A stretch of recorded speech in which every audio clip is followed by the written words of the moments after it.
sustainability and what it means for sustainable finance, for example. Other people are looking at other things, so such as the role of technology in different sectors, including finance, including traditional manufacturing. So there's a big program in the United Kingdom at the moment, Manufacturing Made Smarter Network, and they're driving improvements through digitization of the manufacturing sector. So again, there's lots of different areas that are undergoing change or undergoing digitization, or the use of technology to become more digital. These are all trends, for example, that you might decide, okay, I'm interested in this, I want to explore this. So that's what we call symptom detection. Okay, it's about you going out there, getting a feel for what's relevant in the field that you want to investigate. Once you've done that, it's then about saying, well, what is actually going on in that situation? So it's one thing for me to say, here is the problem, but you need to understand what the current debate is. What are people saying about that field? I mean, what we know, who's the prominent authors, who's the prominent researchers, who's saying, you know, what about that field? So likelihood of you being the very first person to investigate something is pretty slim. I'm not saying it's not possible. It definitely is, and some of the best pieces of work have evolved from, you know, a completely new or fresh perspective. However, the likelihood of you and I coming up with something brand new that's never before been investigated is highly unlikely. Instead, we're probably more likely to iterate, we're more likely to develop what's already there and provide fresh insights into an existing topic, okay? So we'll analyze the situation, we'll try to understand what's out there, what's the literature saying, and how we can take away the key points from the existing perspectives of existing research that may exist. Essentially, you want to end up with a statement of research objectives, okay? So what will your research look to do? So again, we've said already that you might want to look at sustainability in finance, you might want to look at the use of digitization in Industry 4.0 in manufacturing, you might want to look at absolutely anything, but that's just a high level problem. You now want to define what's called research objectives. Now, research objectives are fundamentally the most important thing that's on your research. Why? Because these are the things you'll look to answer, okay?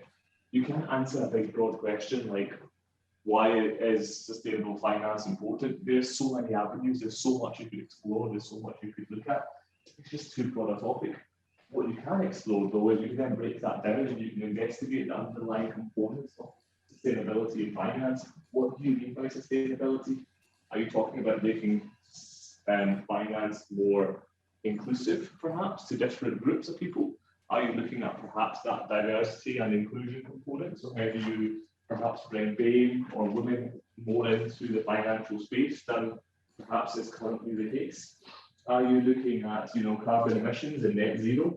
Are you looking at how the finance industry bankrolls a lot of organizations, and therefore should they be holding these organizations more accountable for their carbon emissions and their carbon footprint and this drive towards net zero? So there's so many different components that go into what I've talked about as sustainable finance, for example. Similarly, if you were looking at, as I've given you another example of digitization in manufacturing, so looking at the role of Industry 4.0 in driving the growth of Manufacturing Made Smarter initiative. Again, what do you mean by digitization? Are you talking about technologies? Are you talking about the ways of working? Are you talking about the people component, upskilling people? Are you talking about the loss of, you know, traditional industry jobs, so people that did more manual labour tasks? Are you looking at how they're being displaced by technology and this drive for digitization? So there's so many different objectives or so many different underlying components of those questions that you need to really focus, okay? So research objectives tend to be questions that are addressed through how, what, or even to what extent. For example, these are the kinds of things your research objectives will say. Okay, so to what extent is digitization driving the push towards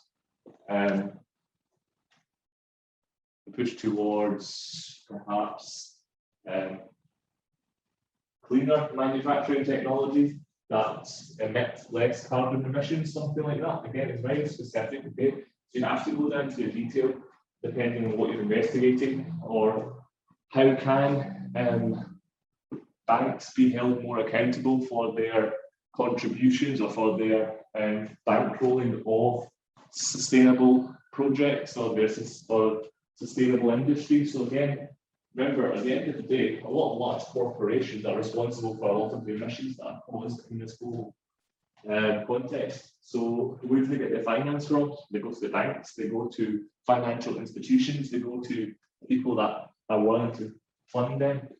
Now that funding is fundamentally what drives the ability of organizations to produce more, to perhaps contribute to emissions, to perhaps pollute the planet. So if banks and financial institutions start to perhaps use sustainability targets as KPIs for bank loans, so for example, if you don't meet this target, you'll have to pay an extra 10% interest, I don't know, something like that. This is a way in which banks and financial services institutions can have a big role to play in reducing the amount of carbon emissions that these companies pollute. Now again, these are just hypotheses, okay? I'm just talking about potential scenarios that might happen. Something different could happen. What's important is we go to the research and we see what current debates are. What are people saying in these areas? Once we've done that, that will help us come up with our research objectives, because this is what we need to do. We need to define the problem, okay? So by looking at the existing research, by looking at what people are saying about the topic we want to investigate, you can get a better idea about where the current debate lies. You get a better idea about what people are currently saying about the area you want to investigate. And once you outline that, once you've got an understanding of what that means, you can then start to form your research objectives, okay? Because now you know what's already written, what's already being investigated, what's already being reported. You're now moving on to stage 2, which is all about coming up with your specific problem, coming up with your detailed, I was going to say conclusion, but it's not a conclusion, coming up with your detailed opinion on what's important and what's not, okay? So that's basically how we get to our research objectives. It's all about analysing what's already done. It's about defining the problem after completing your literature review and your analysis, and then coming up with a set of research objectives. Research objectives being those questions that your research will fundamentally answer, because generally speaking, your research, overall research question is going to be too big, it's going to be too broad. You need to have a set of underlying components or underlying research objectives which will drive what your research does. Any questions on that? Is that clear to everyone? What we mean by the research process? Does anyone not know what this means or how the research process comes together?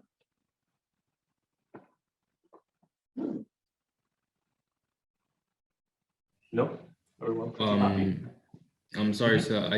I missed a bit on Wednesday, so I just asking if you could please just summarize everything for me, so I'm on the same track. Okay.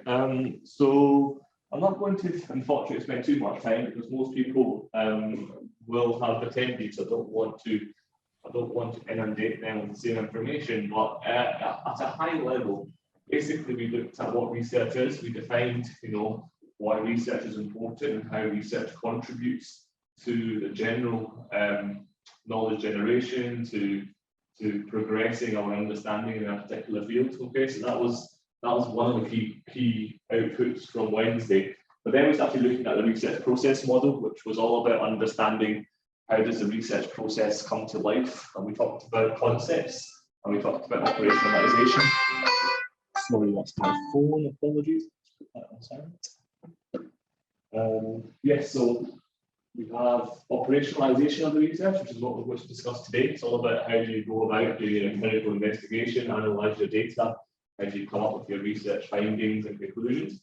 So that's going to be today's session. But really on Wednesday, we looked at the concepts, which was all around what is research, why is research important, how does research contribute to our understanding, how does the first stage, which is all around coming up with your fields that you want to investigate, it's all about coming up with the ideas that are important. How does that feed into what your research seeks to do? Okay, so that's at a very high level, that's what we looked at on Wednesday. The recording for Wednesday's session is now with the business school. So if you are looking to access that, so you have missed it and you want to revisit Wednesday's lecture, I would encourage you to contact the business school. They can provide you with the recording. Okay? Okay, thank you. No problem. Any questions about this slide in particular? Because this is quite important, okay? This is where you start moving from the concepts to operationalization. Because once you have your research objectives, that's you pretty much ready to start going into the next stage, which is around designing your research. So any questions before we move on?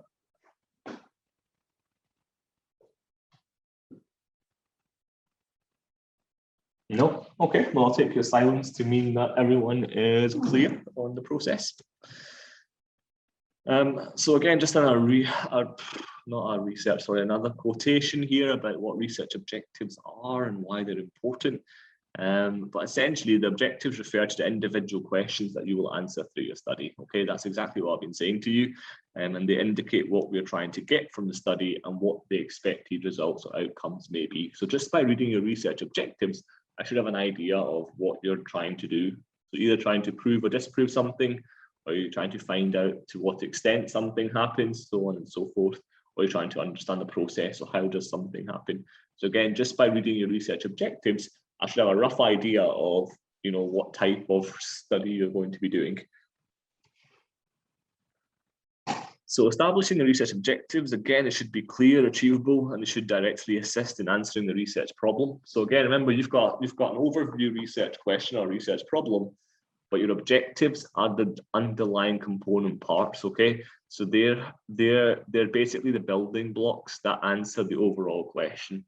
As I was saying to you on the previous slide, it's almost impossible to answer the broad question. So again, if you're looking at sustainability in finance, what do you mean by what is sustainability in finance? That's too broad. Or what is the role of sustainability in finance? That's such a broad question. You need to be able to break that down into what's called sub-questions or what's called research objectives. And those are the underlying questions that your research will fundamentally seek to answer.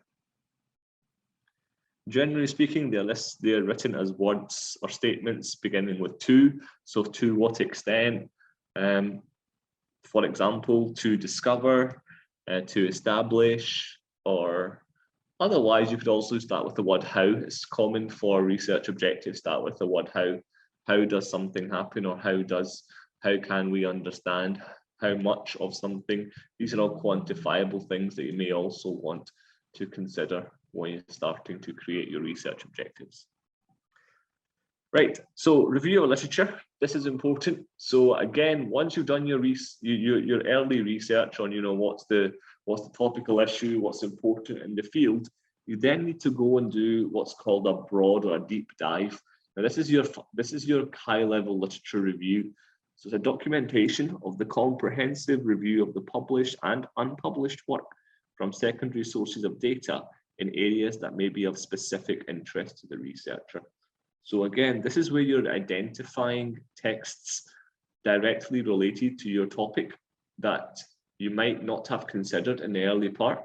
Because what we tend to do when we're trying to construct research problems or research objectives is look specifically at our area. We will look at predominantly, for example, in the case of sustainable finance, we will try to look at what people are saying about sustainable finance. Now that makes sense. Obviously, that's what you want to investigate.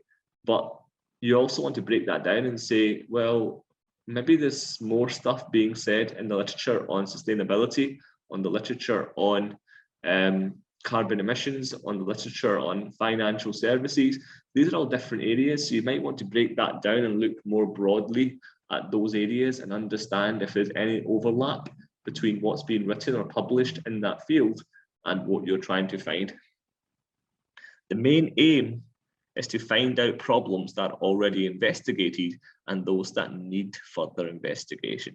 Okay, so the aim of your literature review is to understand what research problems or questions might have already been answered, and also those that may still need to be answered. It's an extensive survey of all available past studies that are relevant to your field of investigation, and they give us knowledge about what others have found out in related fields of study and how they've done so. Now that last part is very important. how have other people approached the subject? And they might be thinking, well, why is that important to me? Well, two reasons. Firstly, how have they done it is important because that's their research method. How have they approached the study? What have they done? Have they done case studies? Have they done interviews? Have they done survey design? Have they done, focus groups? So many different ways in which they can gather data, understand what they've done, how they've done it, who they spoke to, what was their empirical design, what was their research design. These questions are very, very important because these are the ones that will help you understand what is and isn't achievable in the area you've chosen. So for example, you might decide that you want to investigate the perceptions of senior management or chief executives of the leading banks in the UK. Okay, great topic, but how are you going to get access, to those individuals? Getting access to a CEO of any organization is difficult, let alone the financial services. So again, thinking about how you can best utilize, how you can best use the resources that may be available to you. Okay, so these are things that you should bear in mind. Try to create a research design or a research study that at least gives you partial access to what you want. Obviously, through conversations with people, it might open doors. You may well be able to get an interview with a CEO at some point, but realistically, for you to be able to speak to the CEO of a top 20 banks in the United Kingdom is highly, highly unlikely. Unless you have a lot of people or friends that you know in very high places, you're very, very unlikely to be able to land interviews with all 20 individuals. Okay, so just think about what other people have done, what research design they've used, and how that can perhaps be used, how can that be adapted, how can that be utilized in the context of your own research. So what do you want to do with this review? Well, you want to gain a background of the research topic. You want to identify the concepts, the relationships, and any formulatable research hypotheses. So again, you want to understand what's the relationship in the existing research. Who said what 10 years ago, 15 years ago? How does that relate to what's being said today? What are the relationships and the arguments? These are all things that are important. You want to identify the appropriate methodology, the research design, and the methods of measuring concepts and techniques of analysis. Again, you're learning from these papers, okay? You're not only learning about the field, you're also learning about how to do the research project, okay? These are all things that will help you achieve what you're looking to achieve.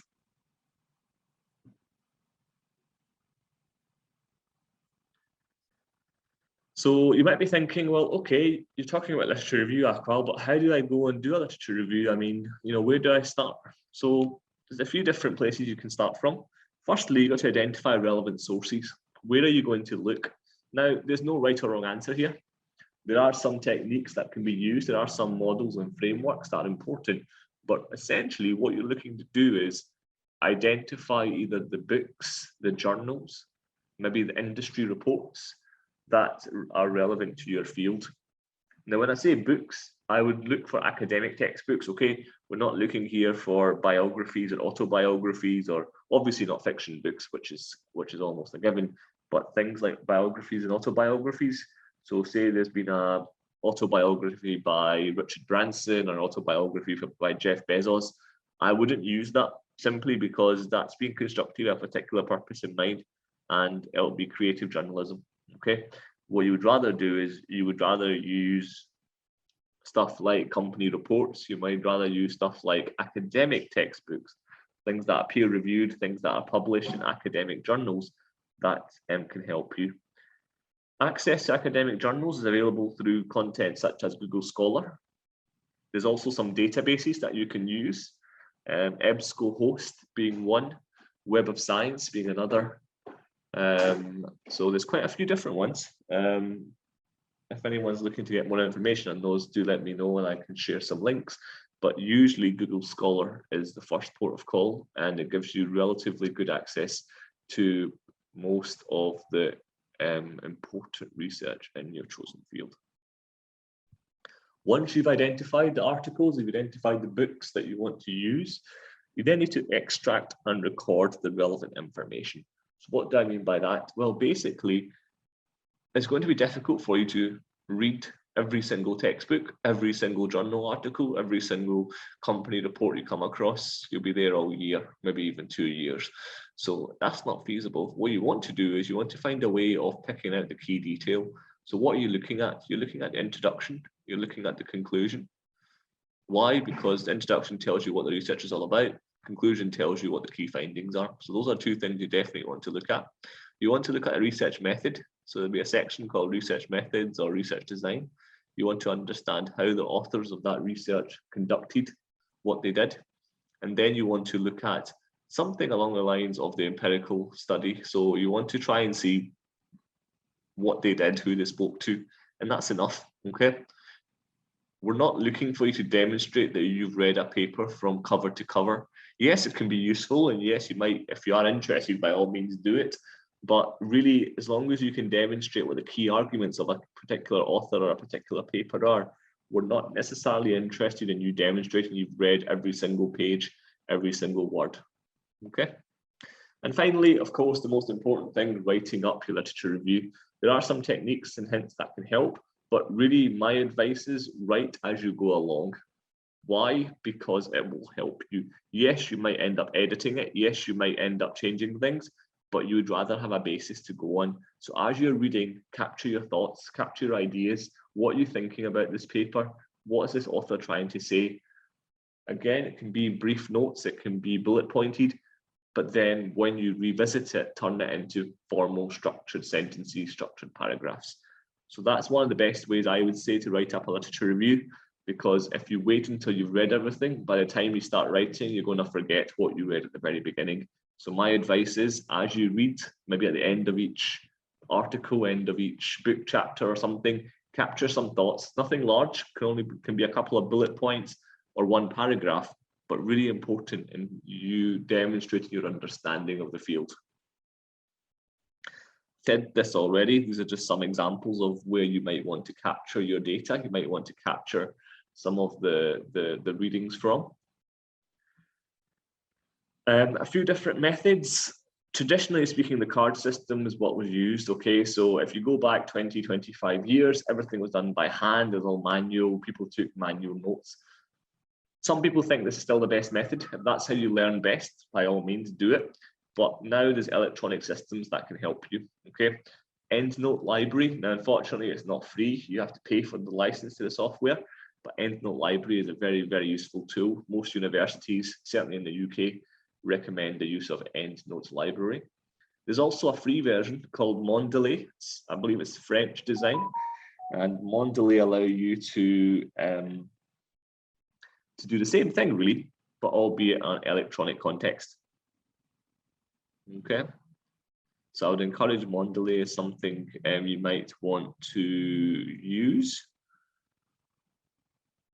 I'm going to skip past those cards unless anyone's really interested in using the traditional paper and pen method. Is anyone interested in doing it the traditional way?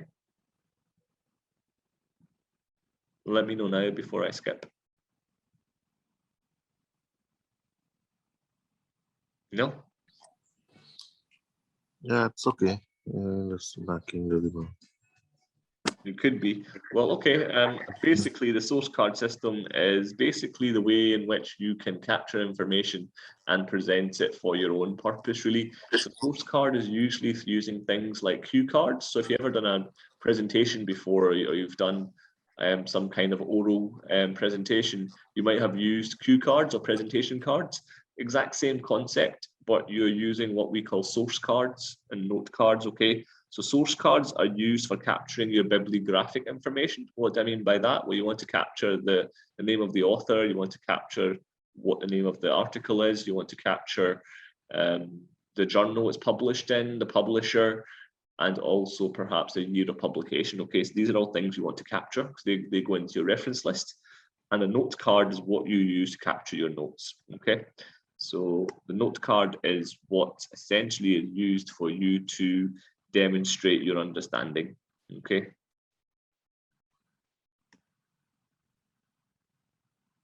So again, here's an example of some of the notes you might want to include on a note card.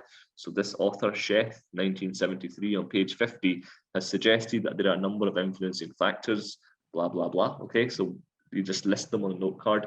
Note card is, as I said, basically a cue card in which you capture the key information. And then when it comes to writing up your literature review, you would just take out your note cards and you would just look through them and understand what the key phrases were, what the key ideas, the key themes that you captured were. Okay. How do you write the review?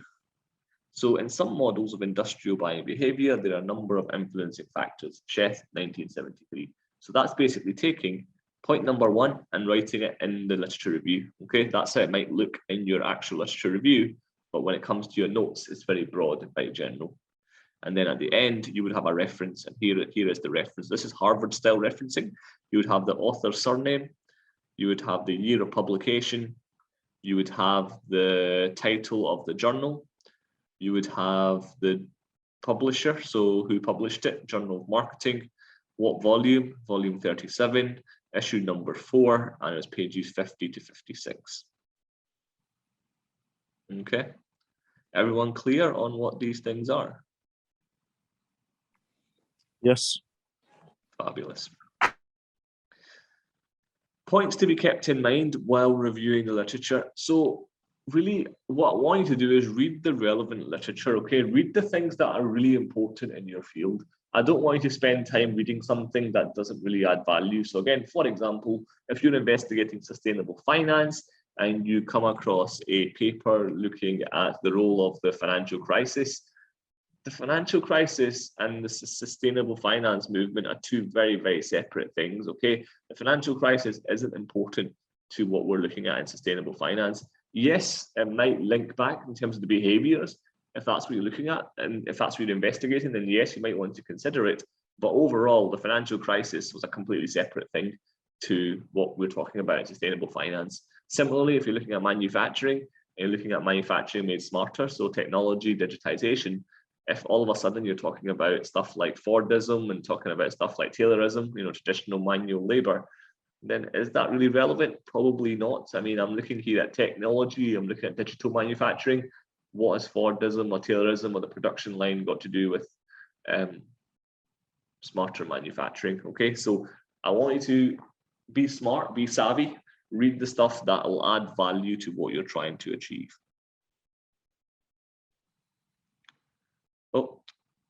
Read with comprehension, read in time, and index the literature. What do I mean by index? Capture what you're reading, okay? Make notes, whether you use source cards or whether you use, what do you call it?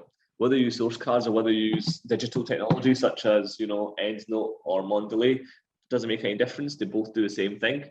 Digital might be easier because what you can do is you can get an add-in for an add-on for Microsoft Word, which allows you to import references directly, so you don't even have to manually type your references.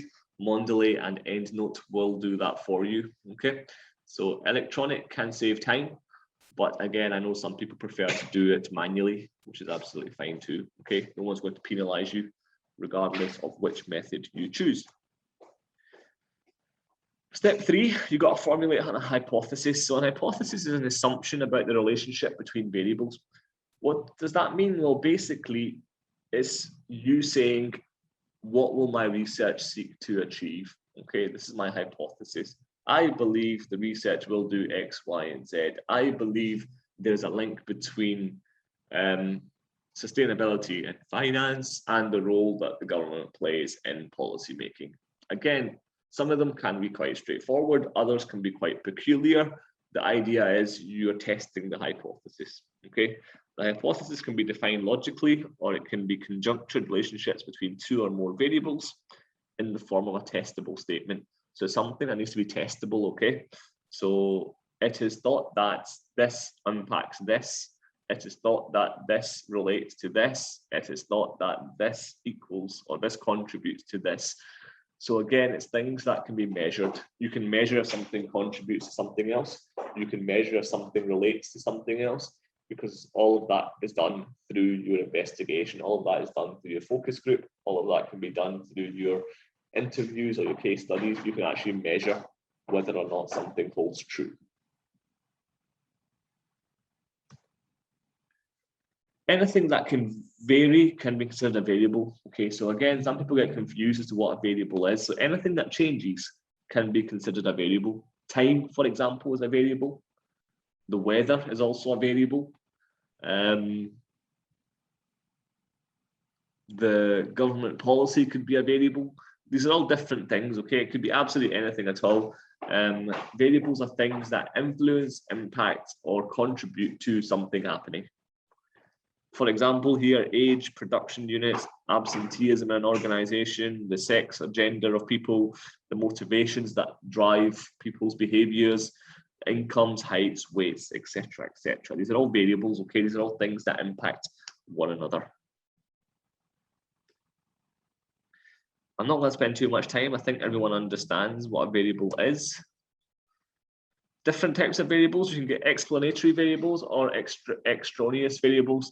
Now, explanatory variables are, as the word says, variables that are not related to the purpose of the study, but may affect the dependent variables.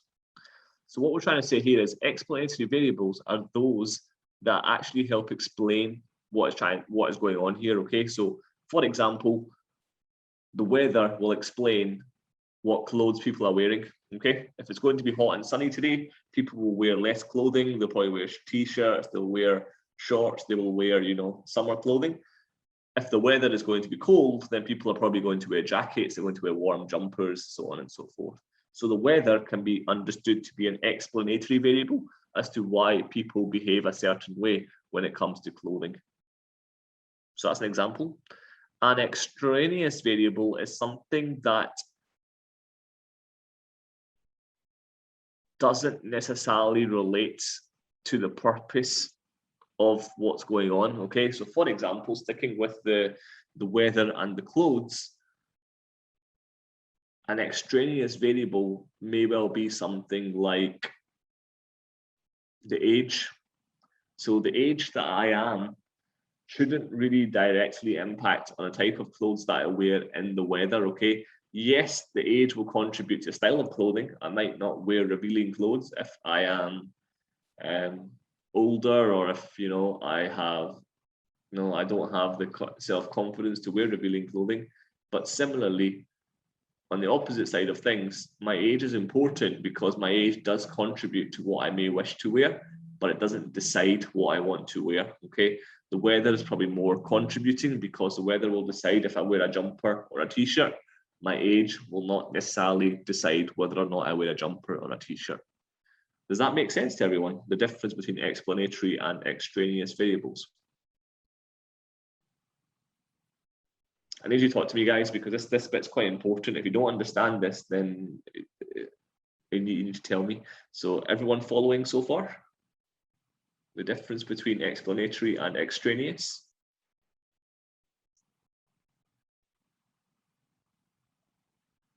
I'll take your silence to mean yes, you are. We also have what's called dependent and independent variables. So the variable that changes in relationship to changes in another variable is called a dependent variable. So what does that mean? Well, it depends on one another. So for example, if weather is one of your variables, it may depend on the time of day. The weather at night tends to be cooler than the weather during midday or during the peak of the day. So again, these are what's called dependent variables. The time of day will impact the type of weather. So the weather is dependent on the time of day. That's what's called dependent variable. However, some things are independent variables. So these variables whose change results in a change in another variable is, sorry, I should say the variable whose change does not result in a change in another variable is called an independent variable. So what does that mean? Well, that means something that happens irrespective. So for example, the weather's not going to change regardless of your age. Okay, so your age and the weather have no relationship. There's no link between how old you are and the type of weather that you're experiencing outside. These are examples of independent variables. They don't relate to each other. They don't impact each other. Hypothesis. So research hypothesis is a predictive statement that relates to an independent variable to a dependent variable. This is important, okay? What you don't want to do is you don't want to test two independent variables, because why? Well, they don't relate to each other, okay? The weather and my age have got nothing to do with each other. If you're testing that, then you're already doomed to failure, because there's no real correlation between how old I am and what the weather is like today.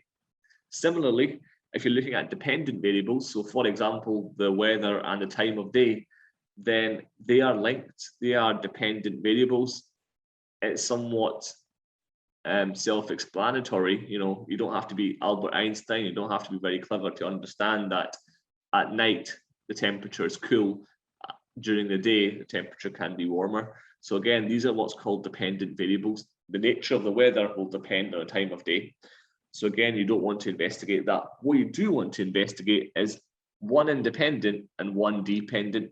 What do I mean by that? Well, maybe you want to look at the time of day and something like the likelihood of people to have people to go out, or people to be more sociable. So again, you tend to find that sociability will depending on the context group. If you're looking at people who are unemployed, then they can be sociable all day. You don't have to go to work. If you're looking at people who are in the workplace, then you'll find that they only have time to be sociable after 5 p.m. or after they've come home from work. So again, these are all variables that are, one's independent and one's dependent, okay? There's no direct correlation. It just depends on who you're looking at. It just depends on the context of your research. So that's what you want to do. You want to hypothesize with one independent and one dependent variable. Now, your hypotheses are tentative. What does that mean? Well, they're basically intelligent guesses as to what the solution of the problem may be. The hypothesis is a specific statement of prediction. It can be an assumption about the population of a study, and it generally delimits the area of research and keeps the researcher on the right track. We have what's called problems versus hypotheses. So hypothesis is an assumption that can be tested, whereas a problem is a broad question which cannot be directly tested. So hypothesis is something that we test. A problem or a research problem tends to be something that you can't directly test, but you can scientifically investigate. So again, I'll give you an example. Your research problem might be to understand how the role of sustainable finance is impacting the strategy of large corporate banks. That is a research problem. A hypothesis might be something like sustainable finance is contributing to more informed, sorry, no, that's a bad example. Sustainable finance is reducing the level of global CO2 emissions. That's what's called a hypothesis. Okay, you're saying that sustainable finance is contributing to a drop in CO2 emissions. That's something that can be tested. You can look at, what sustainable finance initiatives there are, how many there are, what percentage are being used, and compare it to the data on CO2 emissions. Are CO2 emissions falling? So that's an example of a hypothesis. A problem, meanwhile, is something that can't be physically tested. Characteristics of a hypothesis: it needs to have conceptual clarity, so it should be clear and precise. It needs to be specific. It needs to be consistent with the objectives of your research. What you're trying to achieve, what the objectives, your hypothesis should tie in with your research objectives. It needs to be testable, we've said that already. And there should be, or you should state, the expected relationship between the variables. Characteristics of the hypothesis, again, we've talked about most of these already. They need to be theoretically relevant. They need to be some techniques that you might want to use. What about sources of your hypothesis? And this is important because sometimes, no matter how hard we think, no matter how hard we try, we might not be able to come up with a hypothesis that fits, or a hypothesis that contributes to what we're trying to achieve. Okay, it's just human nature. Sometimes we can sit here, scratch our heads, and we can't think of the answer. So what's useful then is to talk to people, talk to your colleagues, talk to your lecturers, talk to people that are maybe experts in industry. maybe re-examine your data, look for possible trends. You might want to do an exploratory personal investigation. So again, maybe for your own benefit, maybe for your own benefit, your own understanding, you want to do an investigation. Maybe you want to continue existing research. So what's already being done, do you want to maybe apply that elsewhere and see if it works out differently somewhere else? These are all things you might want to consider, okay?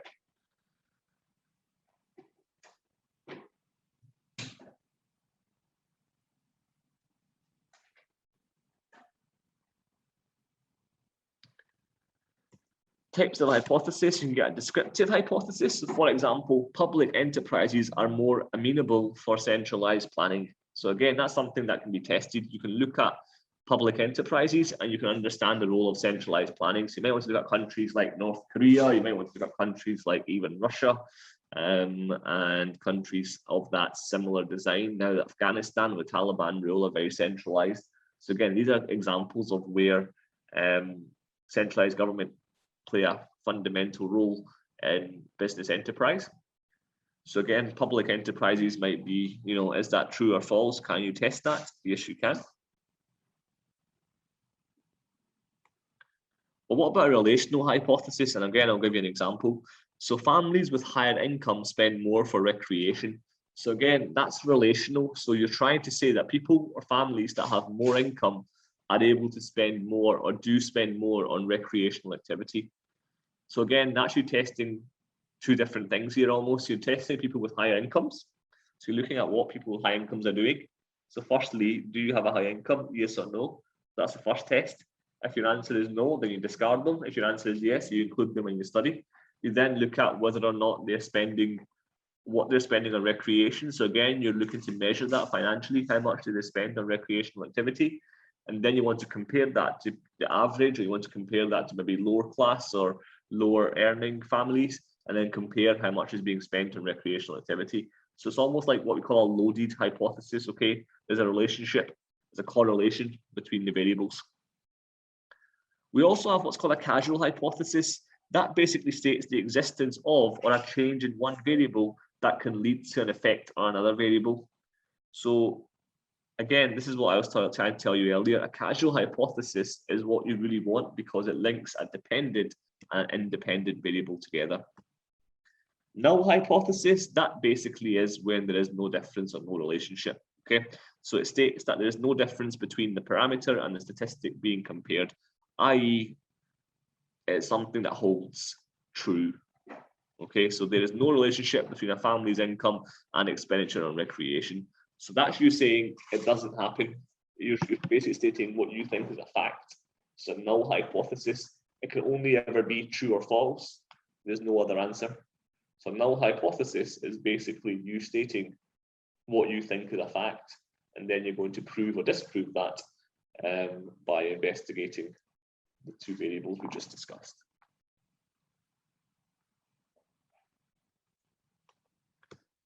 An alternate hypothesis. So that's when you try to come up with something that says there is a definite relationship between a family's income and expenditure on recreation. So here what you're saying is the answer can't be zero, the answer can't be no. The answer is there is a relationship. I'm now going to test what that relationship is. Okay, so there's a null hypothesis and an alternate hypothesis. This is important because when you start doing testing, if you decide to do a quantitative study, you will have to state what your null hypothesis is and what your alternate hypothesis is, okay? So what can it not be and what could it be? That's something you will have to state. Types of relationships, you can get what's called a non-directional relationship, or you can get a directional relationship. So non-directional basically means there is a relationship between X and Y. We don't know what that is. We don't know how big, how small, whether it's X to Y or Y to X. We don't know any of that. All we know is there is a relationship. So that's what non-directional means. But a directional relationship is where you're saying exactly what happens. So for example, you say if X goes up, then Y must also go up. So that's you saying that there's a contributory relationship. Change in X will impact the change in Y. So if as X increases, Y will something. And in that situation, we end up with X being an independent variable and Y being dependent. Why? Because changes in X will contribute to changes in Y. We don't know if changes in Y will contribute to X. That's not something that's been stated. So we just take Y to be a dependent and we take X to be the independent. Okay. So again, a directional hypothesis could be if X changes, i.e. goes up or goes down, then Y will also either go up or go down. So that's what's called a causal link. And most hypotheses that are done by students at this level will be causal in nature. You'll be trying to compare dependent and independent variable, and you'll be trying to tell me whether the change in one either impacts negatively or positively on a change on the other. Okay. So again, going back to our example with the weather and the clothes that we wear, so for example, a change in the weather such that the temperature goes up means that number of clothes people wear will go down. Does that make sense to everyone? Yeah, that's what we would call a directional hypothesis. There's a link. One goes up, yep. The other one will go down, or other one will change. Cool. If everyone's clear on that, I'll move on. Don't worry about this. The weakest form is not important at this level. We don't need to worry about any of that. Correlations, again, this is mostly important to those of you trying to do a quantitative studies. If you're dealing with numbers or statistics, you'll want to try and prove whether there's a positive or a negative correlation. When is there a positive correlation? Well, that'll be when the values of your two variables go together, i.e. they move in the same direction. If X goes up, then Y also goes up. That's called a positive correlation. Okay, so for example, if your income goes up, then the amount of money that you have to spend will also go up. That's called a positive correlation. So your income is positively correlated with your spending power. Negative correlation, however, is when they move in opposite directions. As one goes up, the other one goes down. So for example, if the number of hours worked go up, number of hours available for recreation will go down. Make sense? You know, at the end of the day, if you're working more hours, you've got less time for recreational activity. So as the number of hours worked go up, the number of hours spent doing recreational activity will go down. Functions of the role of hypothesis. So why do we do a hypothesis? Well, it gives us a definitive point in the investigation. It determines the data needs, specifies the sources of data. It suggests which types of research are likely to be more appropriate. It determines the most appropriate technique of analysis. So again, the hypothesis is a good way for you to narrow down your options, a good way for you to close down on what is the best way for you to tackle your research project. And finally, it can contribute to development of